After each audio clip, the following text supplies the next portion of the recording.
understand what you're investing in. It's just like any other product. If you're going to buy something, understand what you're buying. And make sure that if you have a question, if you don't understand it, or if there's something that just doesn't seem right, feel free to pick up the phone and call your local regulator and ask them, hey, listen, I have this investment. I've been told about this opportunity. What can you tell me about it? And then also, what can you tell me about this individual who's asking me to invest? Even if that regulator doesn't cover that particular investment, very likely they're going to point you in the right direction so you can find out more information before you invest. Be an informed consumer. That is my message. That is Richard Best, the attorney at the SEC who signed the 71-page document to demand a jury trial of Ripple. This is a case against Ripple for conducting 1.3 billion unregistered securities offering. He and 3 others will be the attorneys for the plaintiff. In this video, I'm going to share with you my findings and why I believe Ripple is on the right side of the law. The SEC Division of Enforcement published their annual report for fiscal year 2019. Let me read for you just this one quote from the newly exited SEC Chairman, Jay Clayton. The results depicted in this report reflect the division's focus on rooting out misconduct that can do significant harm to investors and our markets. And the focus the division places on identifying wrongdoing and taking prompt action to effectively help harmed investors. Prompt action, really. Letting 7+ years go by silent on regulatory guidelines for the greater whole of the crypto market was an example of prompt action. In 2020, the report pats themselves on the back for returning money to the harmed investors and touting their continued work to protect the retail investor. Do you mean to say that your action to sue Ripple was a responsible action with the complaint looking back to 2013? Tell that protection line to the retail investors that saw a panic sell and a drop in their investment over your actions that you took in the past few days. So do people, groups, or companies sue the SEC? Sure they do. Citadel Securities filed a lawsuit in October of this year that the rule setting by the SEC didn't properly consider the cost to the market and harmed tens of millions of retail investors. The SEC has demanded a jury trial. Well, let's not forget the millions of hardworking immigrants that are sending money home in the form of these remittances. In one corridor alone, I want to point out, there's about 10% of the total remittance flows going from the US to Mexico that move through the digital asset, XRP. I'm sure the jury will be able to get their head around how many are harmed by the action of the SEC, those that are sacrificing, working out of their home country, trying to send as much money home as possible. This is nothing short of evil, actually. So how do SEC investigations work? Well, the division, they obtain evidence of these so-called possible violations from market surveillance, complaints, investor tips, and different sources like in the industry or media. Following an investigation, the SEC staff will present their findings for review. So the commission and then the party that they have targeted can decide to settle the matter without a trial, or the SEC can file a case in federal court. So we know that from the letter written by Brad Garlinghouse to the Ripple employees that he and Chris Larsen had the option to settle separately, but that is not going to happen. It's clear XRP is now a proxy for every other altcoin in the space, as Brad wrote in his letter. You may see headlines like the beginning of the end for Ripple and XRP. What this really is the end of the lack of clarity. And no way can they prove investors thought that they owned one equivalent share of Ripple stock. Come on, give me a break. More importantly, this case will go down to the law in a battle of skill with facts that, according to Mr. Garlinghouse, will show that they are on the right side of the law. On the complaint document, there are 8 cyber enforcement SEC directors named. One of them is who you see here. This is Kristina Littman. She is the chief of that group.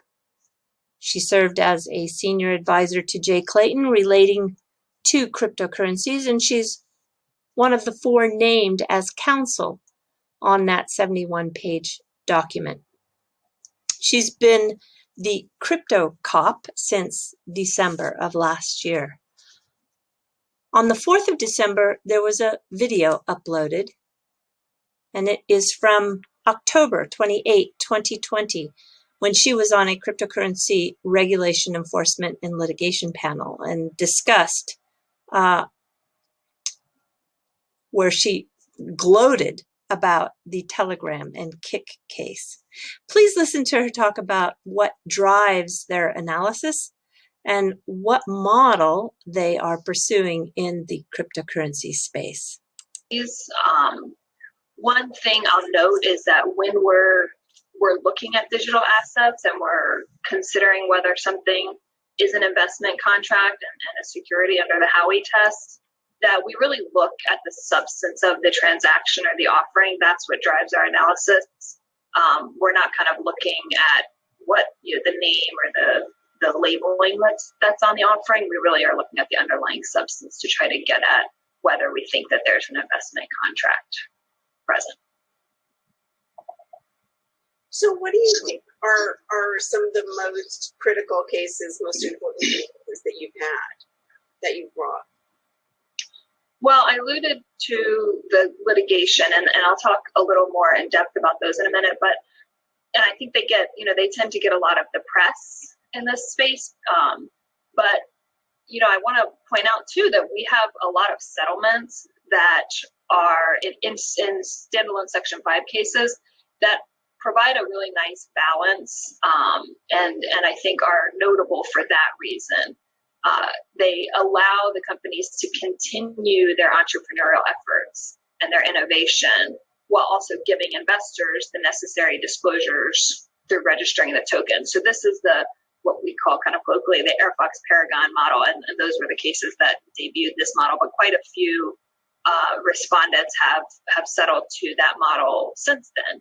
And the idea is they come in, they pay a penalty that is calibrated with recognition of the undertakings that they're agreeing to. And those undertakings are registration and a claims process. So they register the token that satisfies what's really missing when you conduct an offering without registration, which is disclosures to your investors. So once that registration is complete and the investors have the disclosures that they need, then the companies will undertake to offer a claims process to investors. And that just gives them a chance now to make an informed investment decision. Now they've got the disclosures, they can make that investment decision. Do we want to go in and make a claim and get our money back? Or do I want to stay invested and continue to invest in this innovative technology? And so it's kind of a model for those companies to come into compliance. So I do think that those are meaningful and significant in the cryptocurrency space.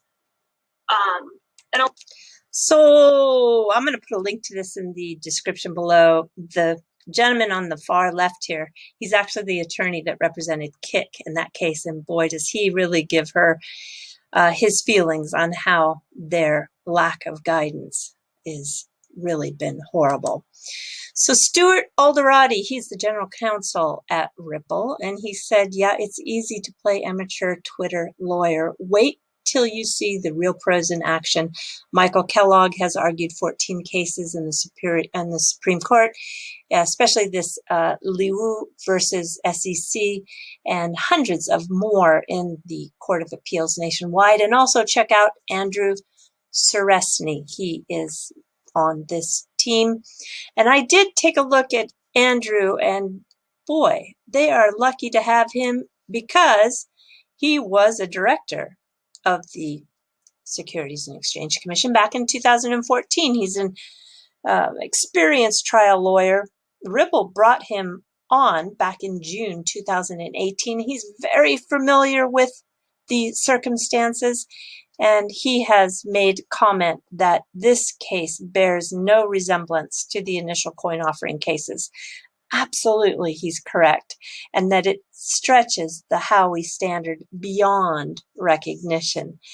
Michael Kellogg, the complaint, he says, is wrong as a matter of law.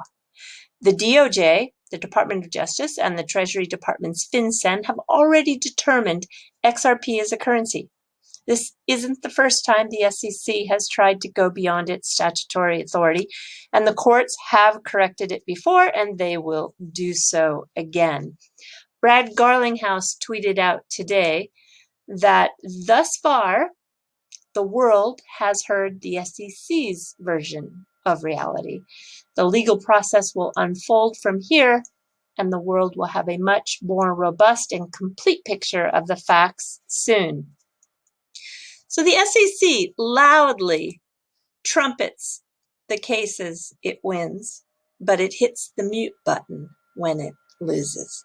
Just Google SEC loses case.